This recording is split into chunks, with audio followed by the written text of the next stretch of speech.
The other day, Donald Trump slammed Nancy Pelosi and her district for being in very bad shape, saying, "The home of Nancy Pelosi. I can't believe her voters can be happy with the job she and the do-nothing Democrats are doing. San Francisco has really gone downhill. So sad." And he links to a tweet from Laura Ingraham, preview of America with Democrats in charge. San Francisco hostage to the homeless. Now, the left will say these are Republican talking points. California is fine. I assure you that's not the case. Because while, yes, it's Donald Trump and Laura Ingraham, I'd like to show you this. California is becoming unlivable. And no, this is not from conservative media. This is The Atlantic, arguing that the wildfires and lack of affordable housing are exacerbating each other, making the state unlivable. But you might say, Tim, that's but one article from The Atlantic. Well, how about the New York Times? It's the end of California as we know it. The fires and the blackouts are connected to a larger problem in the state, a failure to live sustainably. Yes, the leadership in California has been spending in excess, massive debt, an inability to vote for real reforms. I have another story pulled up, we'll get to it, where the Democrats, who have a supermajority in LA, are unable to solve the problem of homelessness. Now you have drugs, filth, dumps, garbage everywhere, disease. The wildfires are unfortunate, but it adds to this growing problem that makes California unlivable. And again, you can ask me about a conservative opinion, or did conservatives seed the idea? See, they're only repeating this now because, as Vox claimed, Fox News manipulates the media. Sorry, the Daily Beast wrote this in 2017. Is California a failed state? Is it? Well, I don't know, but I'm leaning towards probably. And I have to ask this question then. Why do we have leadership from California telling what the rest of the country should be doing when they can't solve their own problems? And I don't just mean the politicians. I mean the high-profile wealthy celebrities who are far left, and yes, many of the politicians, but you have many influential people in California living it up in wealth and splendor. Meanwhile, the state collapses, and they preach to the rest of us about how we're supposed to live. So maybe Trump was right to call out Pelosi specifically. Now, I do think it's fair to say that he's calling her out because she's leading the impeachment against him. But I do think he's got a point. I do think he's correct to say there's a serious problem here. So does The Atlantic. So does the New York Times. So does the Daily Beast. And it's about time we talked about it. But now I want to bring you to the more serious issue. While it's interesting that they talk about the wildfires and homelessness, we have a much more serious story. PG&E employees are asking people not to target, PG&E is asking people not to target their employees. It's becoming a real wild, wild west out there. Well, what do you think happens when natural disasters strike and they shut the power down? And even before that, they already had a homeless crisis, a disease crisis, drug epidemic. What happens when you take all of those things and add a natural disaster? People are now shooting at PG&E employees. I kid you not, a report from CNN. I want to talk to you today about the problems of California and why some people think it has to do with their government, and ask you this question. You can comment below right now. Should the Democrats in California, be it a political activist who supports them or the active politicians, be telling the rest of us what to do if they can't keep their own room clean? Let's read this story first from PG&E. Before I do, head over to timcast.com/donate if you'd like to support my work. There's multiple ways you can give: PayPal, crypto, physical address. But of course, the best thing you can do is share this video. It's a very contentious subject, very controversial. And I'm competing with these big players. YouTube is deranking this content. We've seen the leaks. If you think I do a good job and these stories are important, please consider sharing this however you can on whatever social media platform to help me grow and keep doing what I do. But let's read. Stepping outside of politics, okay? Because I'm going to get political on this one. Let's read about a real problem. PG&E, they're the electric company. They want to shut the power down because these wind events are creating a potential for fires. And they were heavily criticized when one of the last wildfires was started because of a down power line. In response to this, some Californians aren't having any of it, and they're bringing weapons. This is where things start breaking down in a rather scary way. Now listen, with a Democrat supermajority in the state, with Democratic leadership, I can criticize them. But this is a whole new level of breakdown. Let's read it. As California utility Pacific Gas and Electric continues to face criticism for multiple planned power shutoffs that left thousands of customers in the dark last month, the company is asking the public not to take their frustration out on PG&E employees. Some employees have received death threats in response to the shutoffs. PG&E CEO Bill Johnson said Wednesday. Our employees in the field have repeatedly been the targets of misguided attacks, not just verbal abuse, but threats on their lives. One was assaulted after being cornered in his vehicle. Several have been shot at. Everything stops. Politics stops when someone's life is in danger. The wildfires are destroying homes. They're threatening people's lives, their physical safety. And beyond that, they're making it very difficult to survive in general. Will you have food? Will you have water? Will your loved ones make it? And when that happens, politics don't matter. What matters is, am I going to protect myself and my family? And in the end, the law, who cares? Think about it. If you're placed in a position where your life might end, and you're given the choice, break the law or survive, what do you think people will do? We've seen the homeless problem. This is a failure of government on many levels. And don't take my word for it. I've got more than enough stories. America's cities are unlivable. Blame wealthy liberals. New York Times, not coming from the right. But listen, a homeless crisis is a failure of policy to address the issues. Wildfires on top of this, it's going to result in strained resources, filthy, waste-filled streets, and people desperate to survive. That's when the violence breaks out. And PG&E is saying, please, several of our employees have been shot at. This is where things are getting truly bad for California. You want to talk about a state being unlivable? We can. And we'll talk about policy because, boy, I got some policy to talk about. But let me show you this first. I want to make sure it's very clear to everybody. I am not blaming the wildfires on policy. That's absurd. Wildfires are happening for a lot of reasons. Some of it has to do with policy, lifestyle, culture, but I'm not going to play this silly game and blame California's governor for why the fires are happening. But take a look at this. California wildfire looks like the gates of hell as out-of-control blaze destroys homes and races to outskirts of Los Angeles. I'm highlighting this first because I want to make sure it's clear. This is a disaster, and this is sad, and it's scary. I understand that when you place this on top of the other policy problems, it's when things truly get bad. But let's be real. The more that these fires are presented, the more the brush, grows and the debris grows and the fuel for the fires grows. And so if there aren't small fires in short amounts of time, there will be big fires in, over long periods of time. That technically is a policy issue. But now we're getting into the dangerous portion. When PG&E moves to shut down the power, you can call it unlivable, you can call it a failed state, but all that matters is the natural disaster is exacerbating the political dilemma this place is facing. Now, the opinions of the New York Times, you can say it's just theirs, but you can't say it's conservatives. It's the end of California as we know it. Farhad Manjoo, a columnist for the New York Times, writes about the numerous problems California is facing, but notably, their inability to live sustainably. And he says their nihilism. Let me read. He says, I have lived in nearly all my life in California, and my love for this place and its peoples runs deep and true. There have been many times in the past few years when I've called myself a California nationalist. Sure, America seems to be going crazy, but at least I lived in the Golden State where things were still pretty chill. But lately, my affinity for my home state has soured. Maybe it's the smoke and the blackouts, but a very un-Californian nihilism has been creeping into my thinking. I'm starting to suspect we're over. It's the end of California as we know it. I don't feel fine. It isn't just the fires, although, my God, the fires. Is this what life in America's most populous, most prosperous state is going to be like from now on? Every year, hundreds of thousands evacuating, millions losing power, hundreds losing property and lives. Last year, the air near where I live in Northern California, within driving distance of some of the largest and most powerful advanced corporations in the history of the world, was more hazardous than the air in Beijing and New Delhi. There's a good chance that will happen again this month, and that it will keep happening every year from now on. Is this really the best America can do? No. But people have been fleeing California. They've been losing, I believe, in the past several years, current metrics say about 5 million people. There's a lot of things contributing to this. It's not just California. There are other big cities that are losing population, but California is particularly is facing a particularly large exodus. People have talked about it.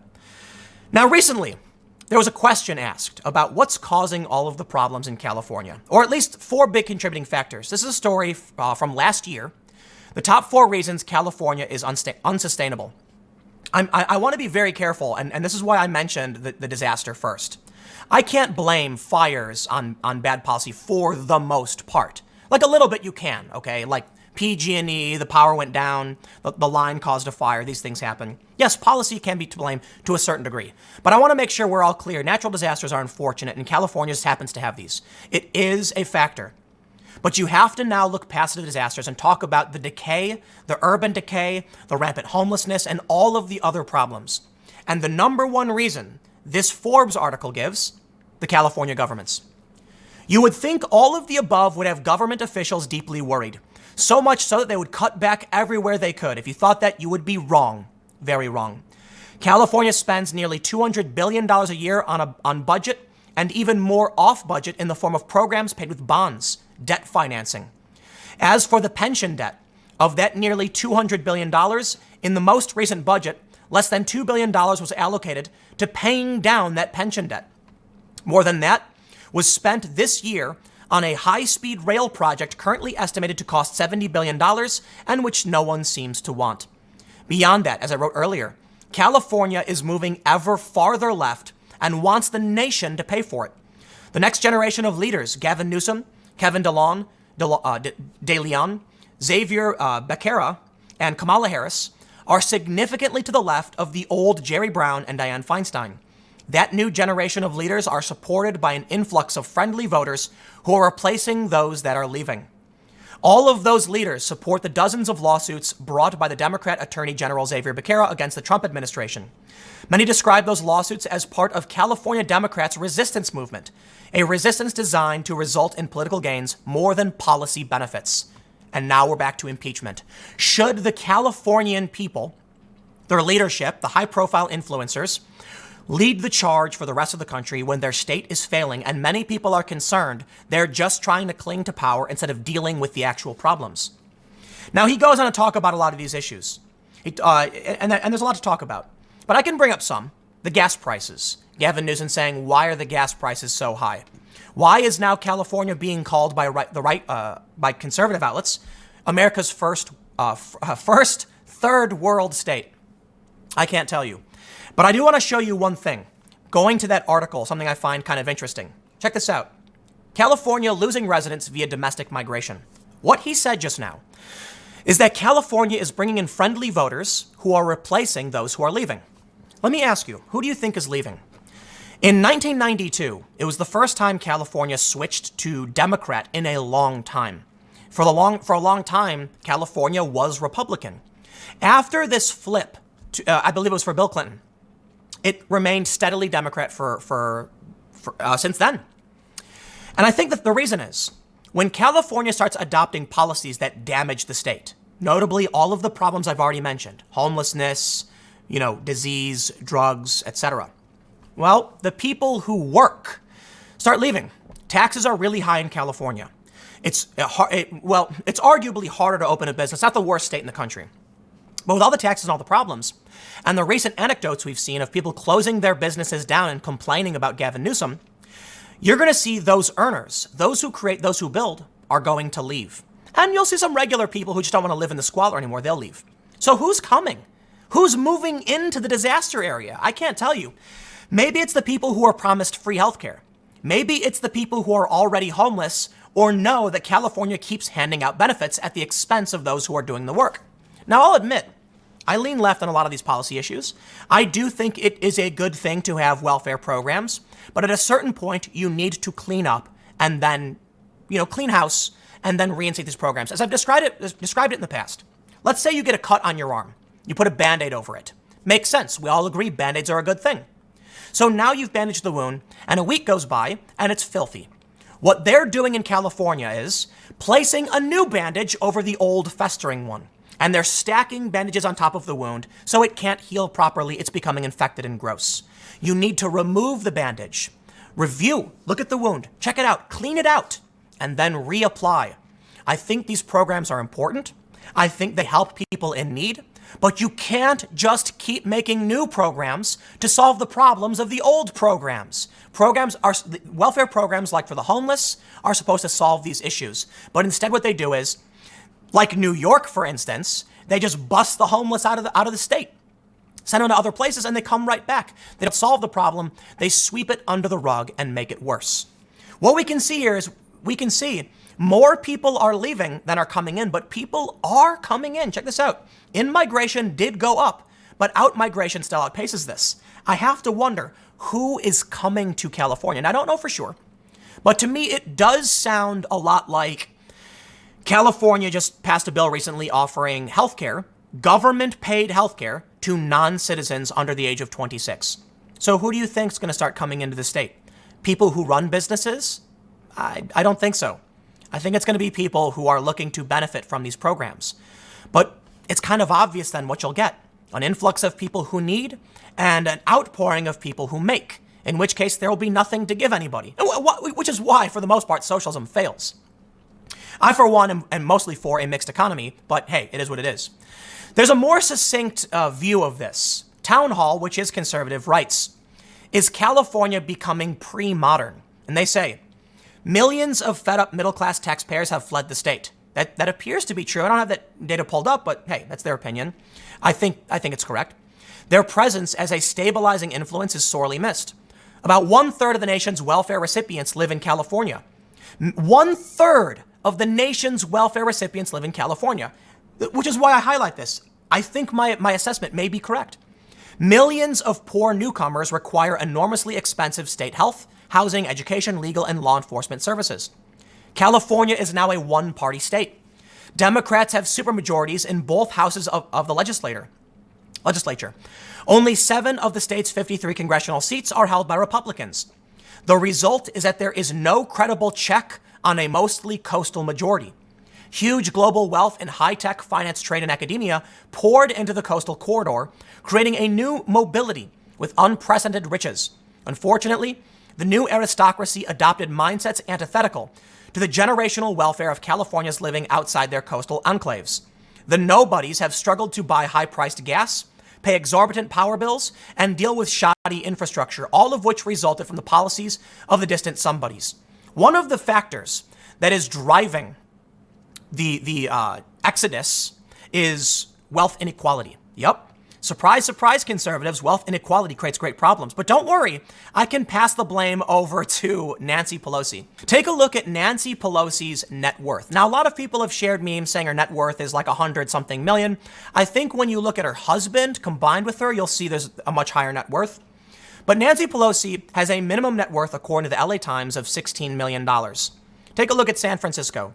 Some of the wealthiest people in this country, billionaires, tech financiers, tech moguls, rampant homelessness, feces problems, and poor people fleeing. But Nancy Pelosi, no, she's rich. She's worth millions. And apparently she bought a property recently, and they say, this is all publicly listed on LA Times, they say she has a joint property it's a home and vineyard worth $5 million. And according to a real estate website, the monthly payment is around $17,000 per month. California is in dire straits with a lot of problems. But Nancy Pelosi is a millionaire, complaining about the orange man. Meanwhile, California quite literally is on fire. San Francisco is losing residents because it's too expensive for nearly everyone. The poor people are being forced out. Nancy Pelosi, the wealthy, is representing just the wealthy. People who are coming to California are coming for benefits, but they can't afford homes. It's quite literally, and I mean no disrespect to Ukraine, but it's becoming like Ukraine, where you have wealthy oligarchs controlling the state.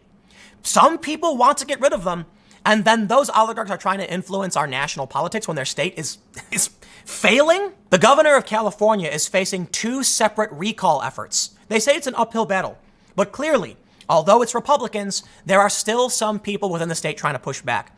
I looked at one poll and it said something like 27% of California are registered Republicans, but like 44 are registered Democrats. A lot of people on the left want to move there. They want to move there because they hear these great things, but the state is worse off. It's just not great.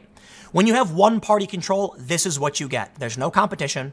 There's no reason to even bother trying. And you end up with a governor that people don't want anymore. You end up with sky-high gas prices. You end up with all of these problems.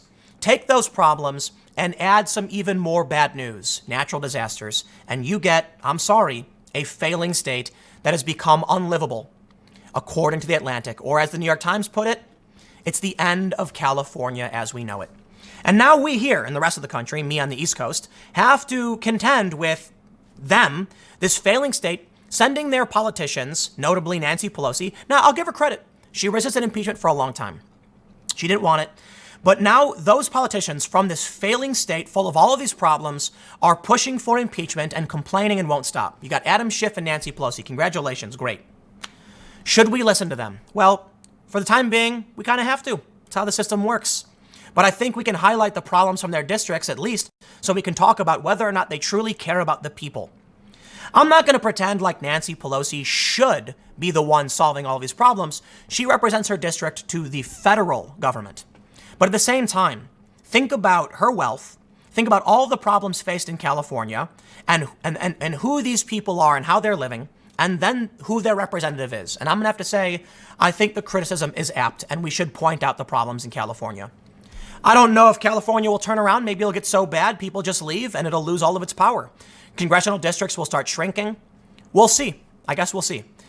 I'll leave it there. Stick around. Next segment's coming up at youtube.com/TimCastNews at 6 p.m. Thanks for hanging out, and I will see you all there.